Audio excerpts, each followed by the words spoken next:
All right, guys, back here pretty much at what we call deer camp in north central Arkansas. All geared up this morning. Temperature's gonna be great. We got abs coming around right here. And it's just be like highs in the 50s, lows in the 30s for the next 3 days. It's gonna be phenomenal. I think we got a rain chance on Sunday. Thanksgiving was yesterday. And I got done with the family and they all parted ways and drove out here. So I've got 3 days to get her done. I've got the backpack all packed up there. I'm actually going to be going to one of the tree stands I had placed strategically last time Dad and I were here. And I've got even the tripod and everything on here to do some spot and stalking. But I'm going to take you guys and show you guys my techniques of how I try to get a hunt done in like 3 days when I travel. So I'm about 4 hours from home. I don't get down here a lot. This is only second time this year. Might be the final time, might get one more time. But you have to make the most of it when you're down here. So I think Colton is going to drive me and drop me off on the road. So I only have a few 100-yard walk versus 3/4 of a mile or so walk. And I'll get down there this morning, get set up, see what we see. It's going to be right on the edge of frosting this morning. I think it's about 36, 38 degrees. Got a little colder than they were expecting, so should be a good morning. They're starting to get back in that post rut here. They're a little ahead of us from back home, and so they've been seeing the bucks break up here for a little bit. Ab's getting a drink of water. She's real quiet about that, aren't you? So let me slip on the boots, get Colton, and we'll get out of here. You can hear the geese real good this morning. Got snow geese flying over. Went ahead and put the SD card reader in. There's some of the bait there.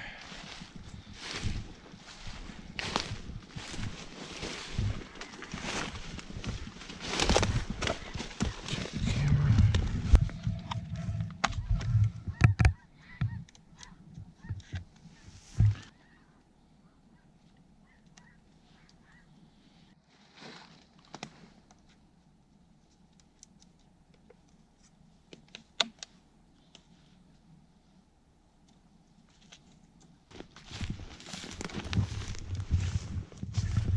There's a tree stand I put up quite a few weeks ago.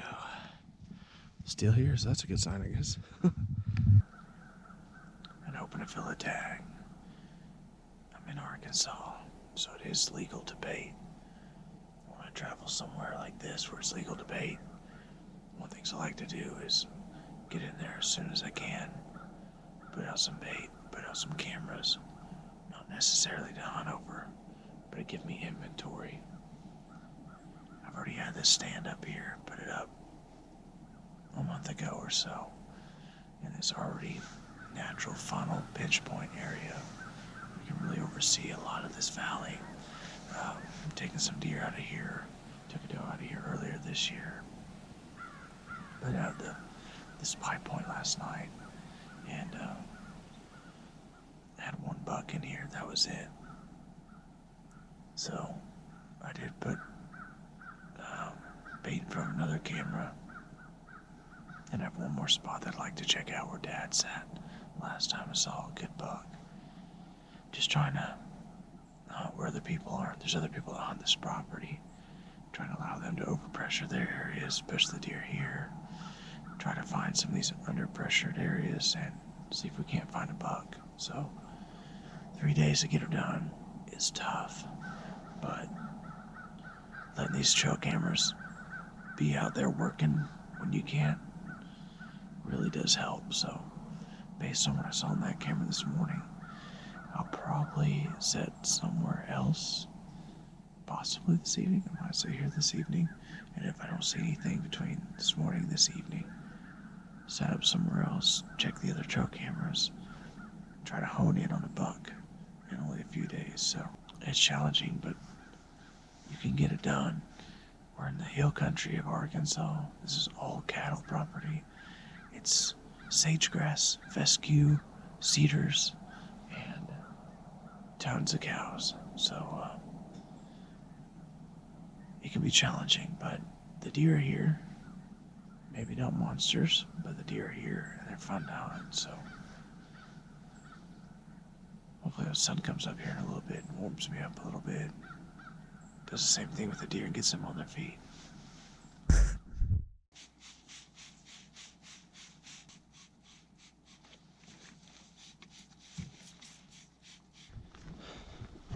fun part of self-filming, carrying in all the crap.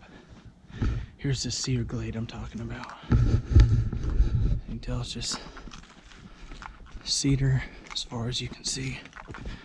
Need to get in here and do some management. This is probably one of the only spots they don't run cattle on this property too. You can tell why. Look how rocky it is.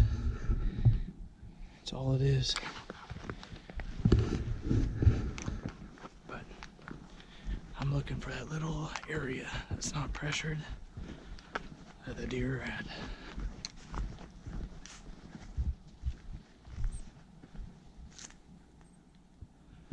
Changes so much.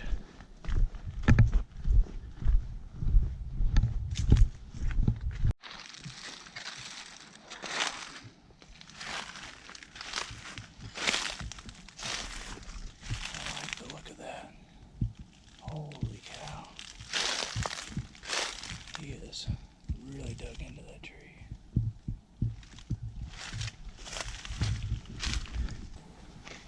Let me show you what we're looking at here. You can see back behind me is a huge thicket. Deer edge creatures. That edge from thicket to the hardwoods is right here, right behind me. He's got a mineral station up here. These deer like to travel through here. Got this old logging road that cuts through here. It's got a high ridge that, and this logging road splits off. It's just a really good travel route. And if those bucks are starting to seek out does again, it's a good spot to sit. So I think I'm gonna try to like tuck back in these cedars as far as I can. Right there, that cedar's where I shot the buck last year, but it's all exposed now because I cut all the branches. They've all died since. So I'm gonna back up even further to be hidden even better. I won't have a huge area to shoot, but I should be able to hear them coming. It's pretty loud in here. Alright, so set up, made my makeshift ground blind. A lot of me is broken up just because of the cedars and the thick backing and that I'm in the shadows here. But this umbrella blocks any movement that the deer could see through the brush. Then I've got brush on top of that just to kind of break up the harsh lines. Got brush around me. I can actually see a pretty good distance through here. Wind is absolutely perfect. I got a little hot doing it, but it's going to cool off a lot. So, but like I said, the wind's in my favor. Unless they come up right behind me. There's a deer right there.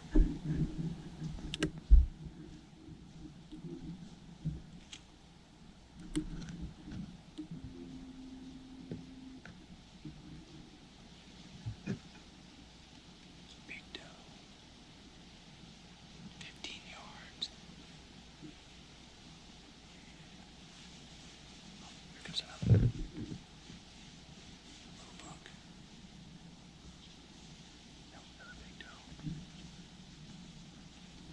See any bug telling them, so I'll just wait patiently and see what comes in here. That was really cool. I like it when a plan comes together and it's absolutely perfect. I think I would have made it more perfect if a bug was trailing them, but to pick this spot out, to sit on this edge, get in here, make this blind, and be here within 5 seconds of sitting. Deer walk by. It's pretty crazy.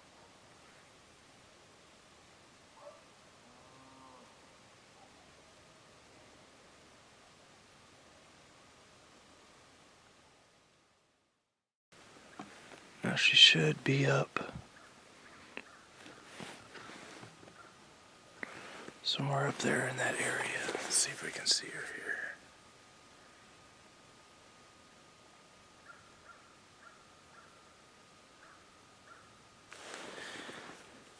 Just see her rear end right there.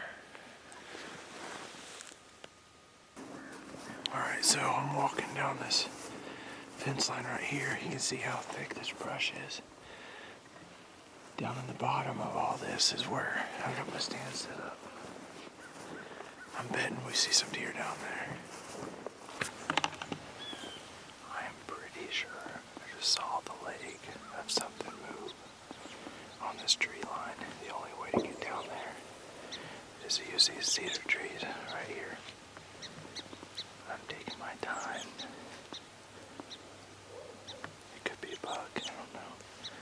just had some does skirt through up there. This is not easy.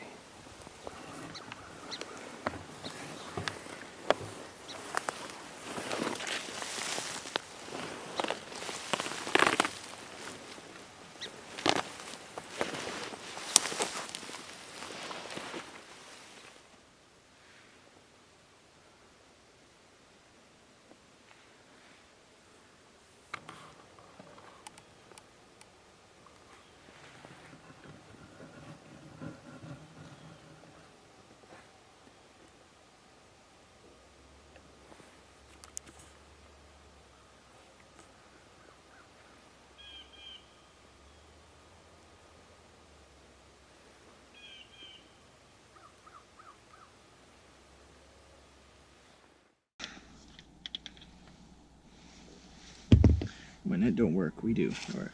I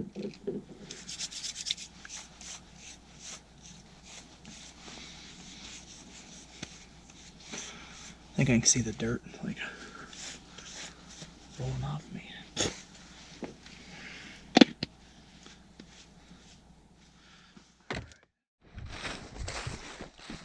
Well, Colton just killed a stud. I guess it's a 9-point. They just went and ran to go get Colton's truck, bring it back up and load up the deer. John picked me up coming through because I was sitting down kind of on that farm road where I could oversee everything. He was going to drive right by and I heard Colton shoot, so I wanted to come see. I asked him just to leave me here as they go get the truck.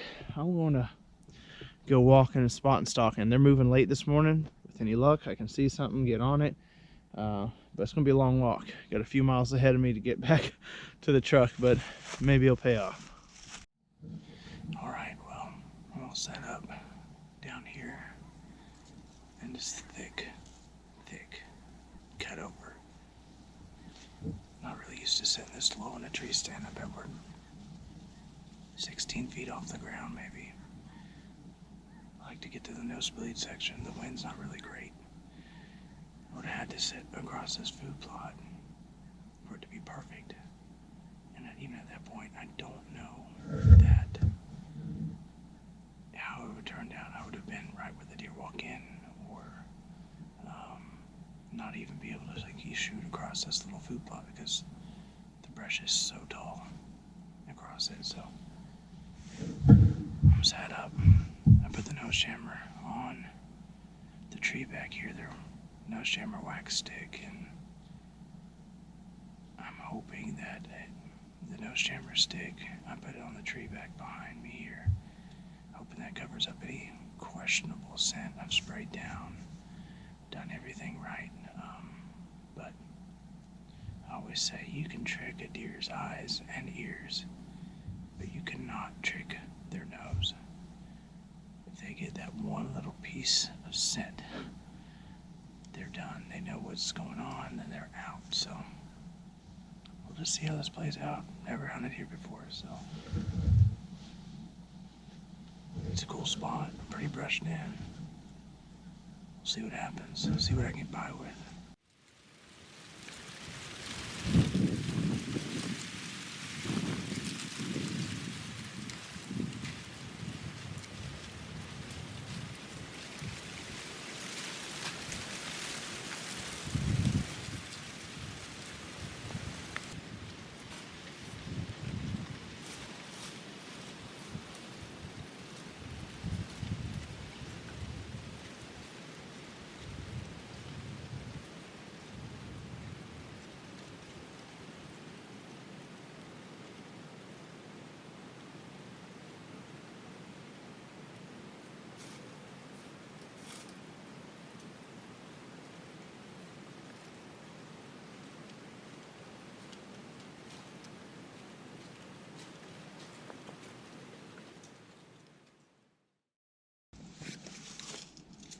All right, so here we go.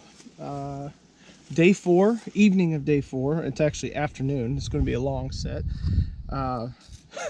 It has been a time out here in north central Arkansas. I've been putting in a lot of time, and it's just not been fruitful yet as far as putting a buck on the ground. But the wind's supposed to die down in a few hours, and we've been seeing deer move throughout the day, and I really think we're going to get a peak movement here in just a little bit as it starts to die down. And then this evening should be game on, because the cold front also came in. Is the other thing I forgot to mention. And it's cold. It was like probably, I don't even know what it was this morning, 17, 15, 17 degrees with the wind chill. And it's not even hit in the 40s yet today. It's supposed to hit right at 40, and we haven't even made it. So it's going to be another chilly night. The deer are going to have to move. They're going to have to get on their feet. They're going to have to eat. We're just betting that they're hopefully going to come into some of these established sites that we have around this area. I'm kind of betting that they're going to be right in the middle of this thicket. The wind's going to be cut down big time in here. We'll just see what happens. Got a little walk in there, hike in there, get set up, and sit a long time. I'll be sitting quite a while, like 4 hours. That's doesn't seem like a long time, but when you're sitting on a bucket without any padding, it's going to be a long time. So, and I'm only able to see a small section right in front of me, so it can get old really quick. But that's what you got to do out here to kill a good buck. So we'll see what happens tonight. Hopefully get lucky, and after 4 days tag a buck. And if not, tomorrow should be really good, and I'll pull the camera cards around the property again tonight and see if there's a huntable and shootable buck somewhere else.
I'm sitting here walking where I was going to go hunt, and all I see is just a big rack. Whew.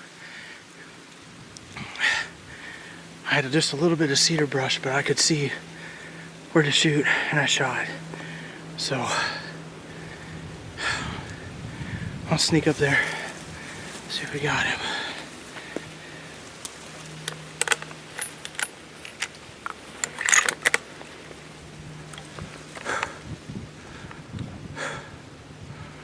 Holy cow.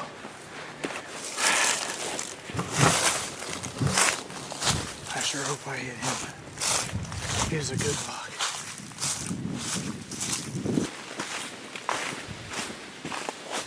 Oh, thank you, Jesus.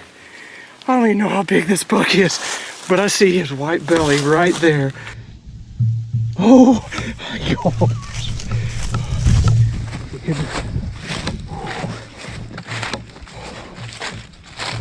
Oh my gosh.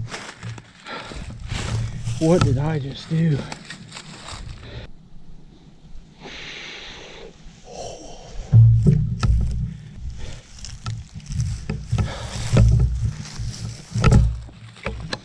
Alright, my eyes are watering.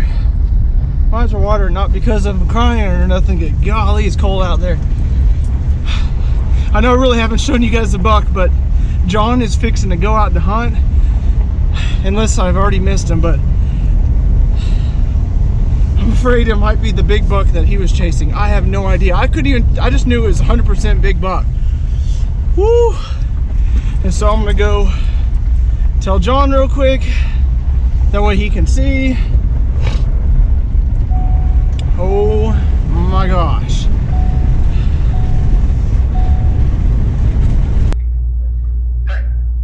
Got a question for you. I just shot something, and I want to make sure it might be your buck, it might not be, but it's a long ways from where your dad saw him this morning. Was your buck a 9-point and broke one off? No. This is a big 9-point that has a point broke off, and he looks a lot like yours. And I still can't believe this. I know I'm just now going back to the buck. I haven't seen him more than 30 seconds. I've stripped down where I want to be a little bit more comfortable dragging this buck out of here, because I got a long drag. I mean, I'm talking long drag. It's well over a quarter mile, but no way to get really much of anything back up in here. So, and I want him to look good for photos, so I'm gonna not gut him out down here. I'll drag him. It's a pretty flat drag, just a long one. Whew. Thank you, Jesus. Did a lot of praying this weekend. Do a lot of praying all the time, and gosh, I'll tell you, his timing's perfect. I'll tell you that. You can want it as bad as you want it, as much as you want it, all the time, and be sad when you don't get it. But God knows the perfect time, and when you get it, it's perfect. It's magical. It's awesome. Just got back. Always walk back in going, is he gonna be there to get up and run off? I left my camera here, and he's still here. Oh yes, look at that. Talk about a hill country, cattle country buck right there. That's a beautiful, beautiful buck. That's awesome. Guys, here he is. For an Arkansas hill country cattle run property buck, it don't get no bigger or better than this dude right here. It's been a long time since I've killed a really good buck in Arkansas. By far the biggest buck I've ever taken off of this property. Been hunting out here a long time. I don't even know how many years, 6 years or more, something like that. 5, 6 years. So been pretty cool, pretty awesome to get this buck. He's not even close to the buck I thought he was. The buck that I was after had the identical kind of brows, really tall brows. He was just a mainframe 8-point that I was after, but smaller width than this, pretty narrow, and completely like ethical shot on him. I could see his shoulder, could see everything, knew he was a more than legal buck, and he was a big buck, and just thought he was a different buck. But I'm happy to have this buck. Colton's been running after this buck for a while. He tagged out again this year, and he just laid down a stud of a 9-point. Had a lot more mass than this dude, but this guy's got a little bit more width on him and stuff. But completely blessed. I've been battling it out here. It's not been the easiest, and stuck around a few more days because John could stick around, and I figured if he got a buck, I'd help him drag it out, and vice versa. But I'm gonna try to get this thing dragged out before he gets in here, because it's gonna get dark. I'd rather do it before dark. But so blessed by this. Didn't get much footage of him, but also when you've had the season like I've had, I'm not gonna pass up an opportunity. I wanna do my best to get the best film footage that I can, and then I'm gonna create a real story, and this is a real story. I've put in the miles on the dry shots this weekend. There's a bunch of wind. That's what we're dealing with, is like 20-mile-an-hour plus winds. It's supposed to be dying off in like an hour or two. Just have this dude, like he was just a gift from God, like right here in my lap, free-handed a 70+ yard shot, and dropped him in his tracks. Not the shot I wanted, shot him in the neck, but quick and ethical. He didn't go nowhere, and did a follow-up shot just in case, but that wasn't even needed. But anyway, yes, I'm excited. We've been putting some bucks down on the hunting grounds. We got a lot of videos to produce for you guys, a lot of them to put on our channel. Follow us on our Instagram, on our Facebook, and on our YouTube. And it's real hunting. Like, it's real hunting. We grind it out for a couple of bucks a piece, but that's the way we've got to do it. Don't get to hunt everywhere all the time, but when we're able to hunt, we put our time in, and oftentimes we're blessed and rewarded with our efforts, whether it be a big old buck like this, or I'd have been happy with the smaller buck that I was going to shoot out of here. So anyway, comment down below, give a big thumbs up, and guys, make sure you subscribe. And until next time, the wind's going to cut me off, but have a better than average day. Won't you tickle